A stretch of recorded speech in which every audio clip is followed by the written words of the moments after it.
masyarakat. Orang yang dianggap pemimpin yang dianggap hebat hari ini adalah pemimpin yang masyarakatnya tunduk dan patuh. Takluk, bukan tunduk ya, takluk. Itu dianggap hebat.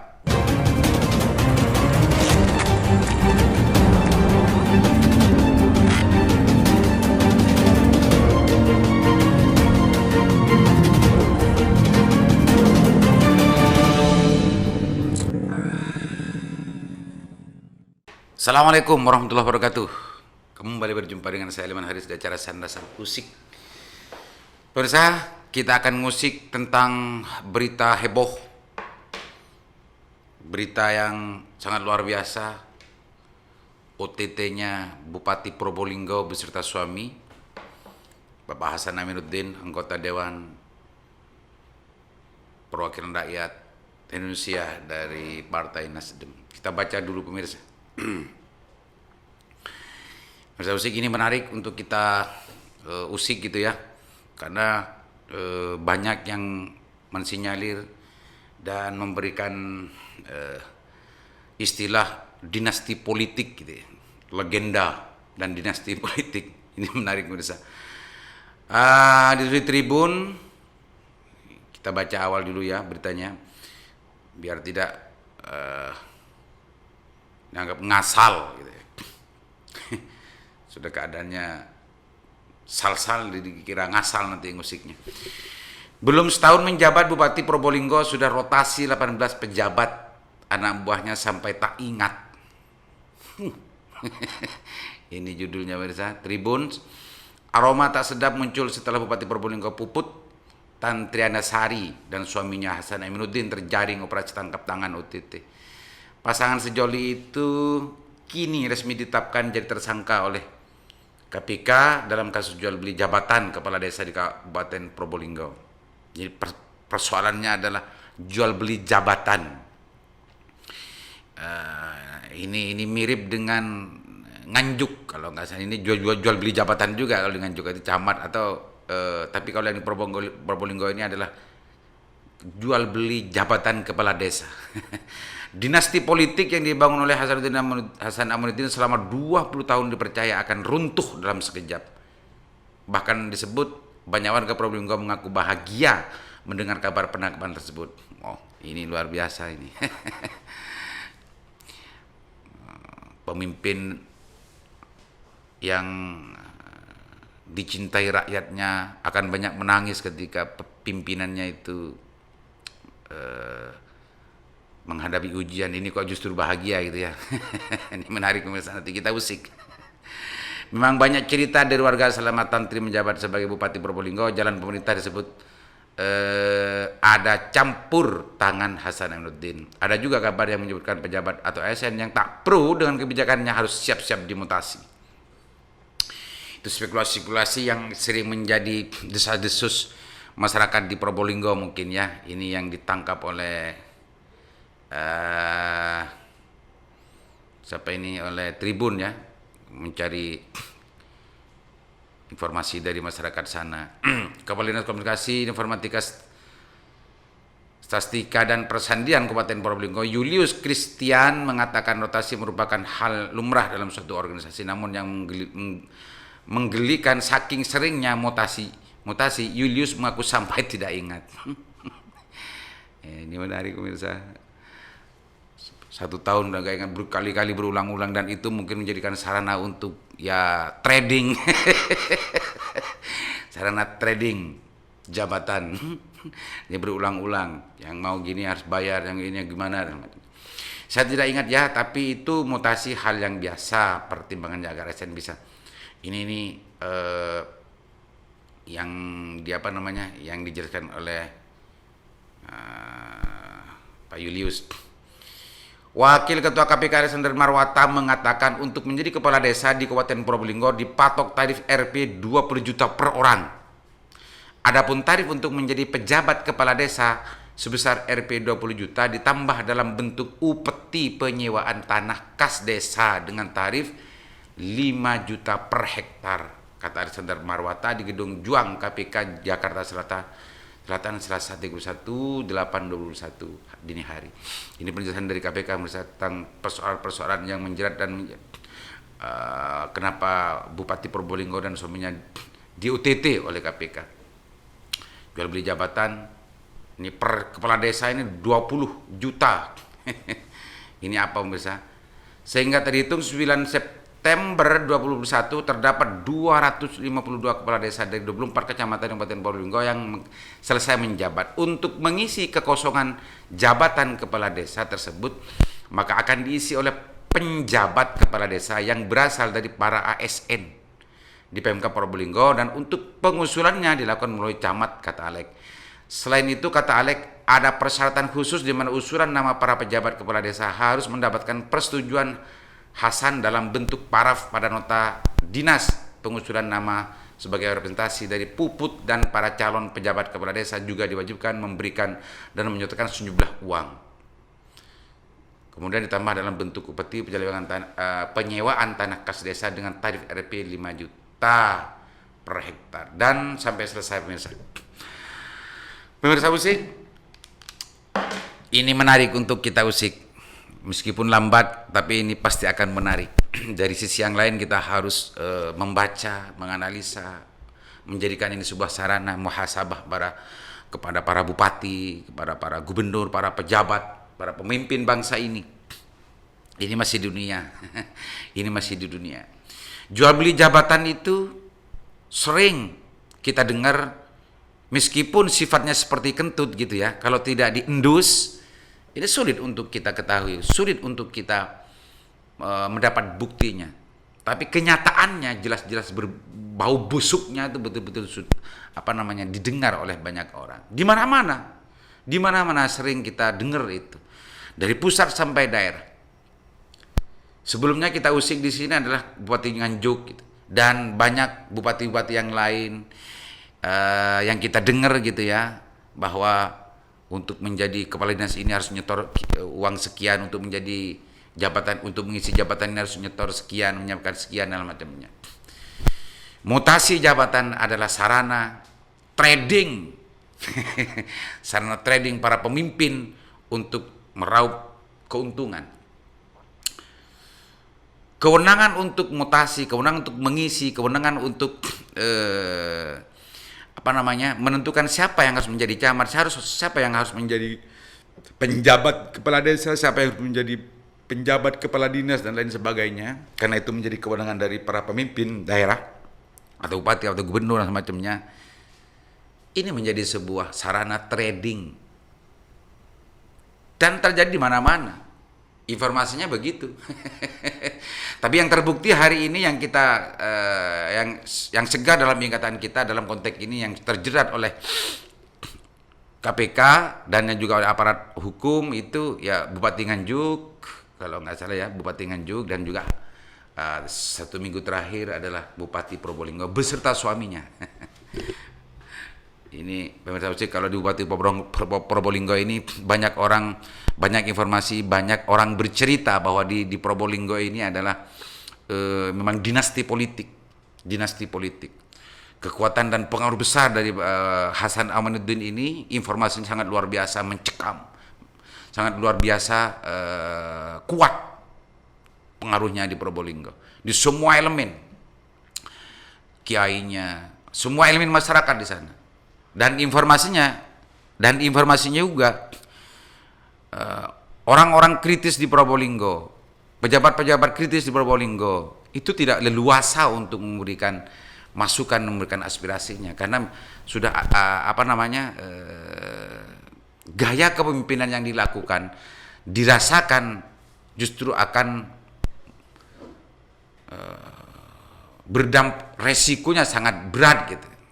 Merasa resikonya akan berat ketika mau menyampaikan sesuatu yang sebetulnya pantas untuk diaspirasikan terhadap penyelewengan kewenangan dan lain sebagainya. Itu sempat saya dengar informasi itu, meskipun secara tidak detail saya belum tahu gitu ya. Tapi kalau melihat dan membaca dari informasi yang saya dapatkan dan juga membaca dari 20 tahun berkuasa, anggapan ini tidak 80% ya kebenarannya. 80% kebenarannya. Gimana Taufik? Ini menariknya begini. Menjadi bupati, menjadi pemimpin dan lain sebagainya itu kewenangan untuk mengangkat, kewenangan untuk mengisi jual beli jabatan ini sering menjadi pintu masuk aparat hukum untuk menjerat pemimpin-pemimpin itu. Ini harus menjadi perhatian ya. Ini saya ulangi lagi ini. Saya memberi perhatian kepada semua pemimpin, tidak hanya di Probolinggo, di mana-mana. Karena hal semacam ini menjadi suatu lumrah. Yang di Madura, yang di Jawa, dan di mana-mana. Yang jadi bupati dan semacamnya. Berhati-hatilah. Ini secara hukum Indonesia ini tidak boleh jual beli jabatan. Ada mekanisme tersendiri yang diatur dalam peraturan perundang-undangan tentang jabatannya, tentang masalah kelas tingkat kelas-kelas ASN-nya. Itu ada syarat-syarat tertentu. Ikuti itu saja. Ini secara hukum Indonesia. Hukum agama pun ini melarang jual beli jabatan ini sebetulnya. Apalagi memang dijadikan ini dibuat menjadi sarana untuk menjadi keuntungan. Bahkan ada banyak orang yang menganggap kalau tidak bisa melakukan hal semacam itu, dianggap pemimpinnya itu penakut, pemimpinnya itu adalah pemimpin yang lembek dan macamnya. Ini anggapan terbalik yang ada dalam desas-desus yang sering diciptakan masyarakat. Orang yang dianggap pemimpin yang dianggap hebat hari ini adalah pemimpin yang masyarakatnya tunduk dan patuh. Takluk, bukan tunduk ya, takluk. Itu dianggap hebat. Ya seperti ini. Takluk ini jangan diartikan sebagai suatu orang yang tunduk, tapi takluk ini menyerah gitu ya. Dan tidak berdaya untuk menghadapi kekejamannya, tidak berdaya untuk menghadapi kekurang ajarannya, tidak berdaya untuk menghadapi kesewenang-wenangannya. Makanya tadi sempat kita baca itu masyarakat Probolinggo banyak yang bahagia ketika pemimpinnya ditangkap dan digelandang oleh KPK ke Jakarta.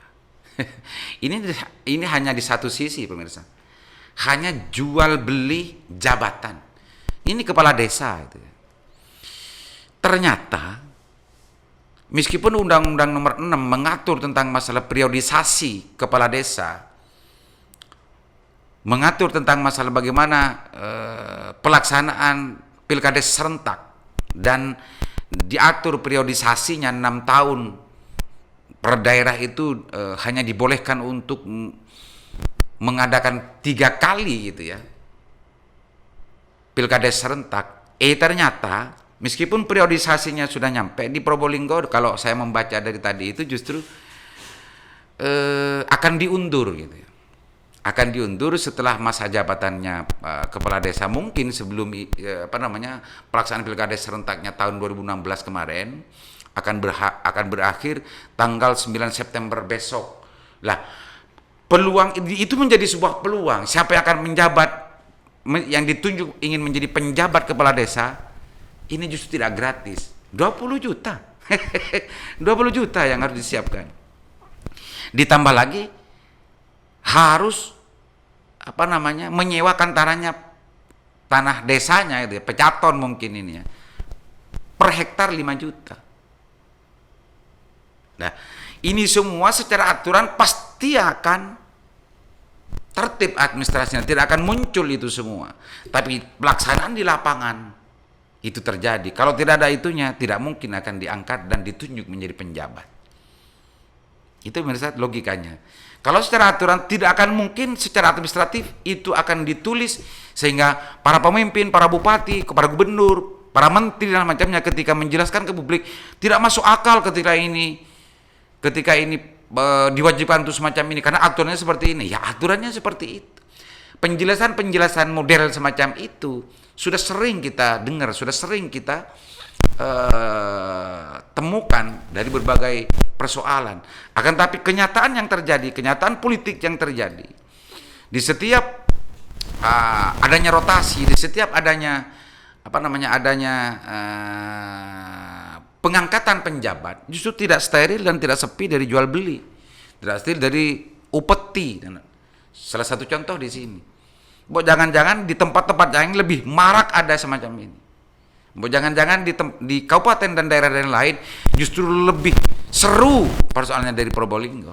Tapi masih belum apa saja, pemirsa. Pemirsa Usik, ini hanya sekedar dijadikan biar menjadi bahan muhasabah gitu ya, bahwa kepemimpinan yang kuat, pemimpin yang ditakuti rakyat, pemimpin yang rakyatnya takluk di bawah kuasa dan pengaruhnya, tidak seutuhnya itu dijadikan sebuah sarana bagaimana merumuskan dan memberikan kebijakan-kebijakan yang mempercepat kesejahteraan rakyatnya. Tapi banyak juga justru pemimpin-pemimpin ketika melihat rakyatnya takut, rakyatnya takluk, rakyatnya tidak berdaya untuk menghadapi kesewenang-wenangnya, justru ini dijadikan sarana untuk menumpuk-numpuk keuntungan. Memanjakan keserakahannya, memanjakan ketamakannya. Maka koreksi itu penting menurut saya, pemirsa, agar para pemimpin itu tidak terlena. Maka demonstrasi itu memang dibutuhkan para pemirsa, agar pemimpin itu tidak merasa bangga dengan kekurang ajarannya. Kalau suara-suara keras koreksi dari masyarakat itu ditutup atau dibungkam, maka bungkamnya suara-suara kritis itu akan menimbulkan keterlenaan para pejabat dan para pemimpin ini untuk berbuat bejat.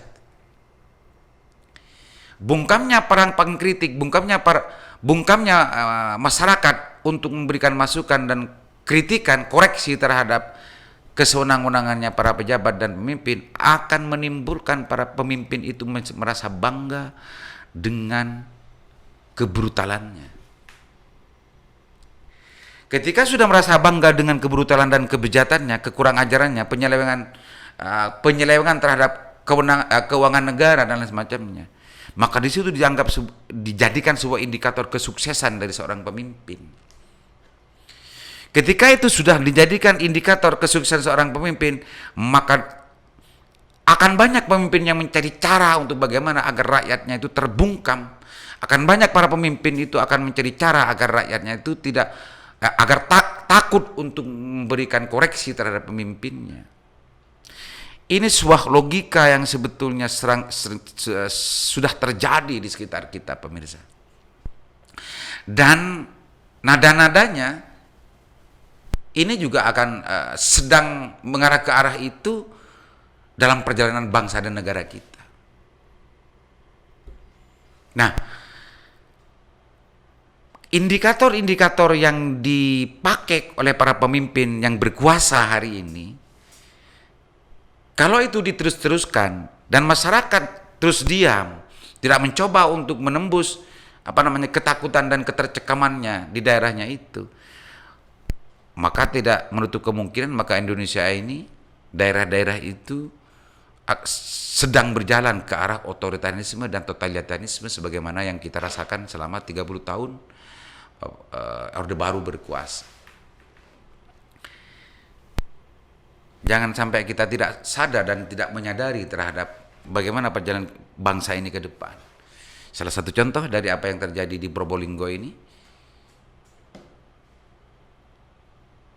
banyak orang yang bercerita di Probolinggo memang totalitarismenya sangat luar biasa. Orang banyak yang takut, masyarakatnya banyak yang tidak berani untuk memberikan koreksi. Bahkan informasinya kalau ada salah satu pihak atau elemen masyarakat yang mau memberikan koreksi dan itu justru muncul ancaman dan lain macamnya. Entah di mana itu, meskipun itu tidak akan pernah diakui oleh para pihak yang ada di sana. Tapi itu nyata dan terjadi. Dan saya dulu pernah merasakan itu di daerah tercinta ini. Pemirsa Usik, Bapak Gubernur, Menteri, Bupati, dan daerah-daerah lain, jadikan muhasabah. Sekuat apapun kalian, sehebat apapun kalian pengaruhnya di hadapan rakyatnya, dan sekuat apapun kekuasaan kalian ketika sedang menjabat menjadi pimpinan, ingatlah, jangan terlenalah bahwa kesewenang-wenangan itu lambat laun akan menuai akibatnya. Ingatlah bahwa kesewenang-wenangan itu lambat laun dunia maupun di akhirat akan menuai dan dirasakannya. Pemirsa Bersih, mudah-mudahan bermanfaat dan bisa dijadikan bahan muhasabah bagi semua pemimpin, dari kepala desa, camat, bupati, gubernur, presiden, dan para menteri semuanya. Mudah-mudahan bermanfaat. Assalamualaikum warahmatullahi wabarakatuh.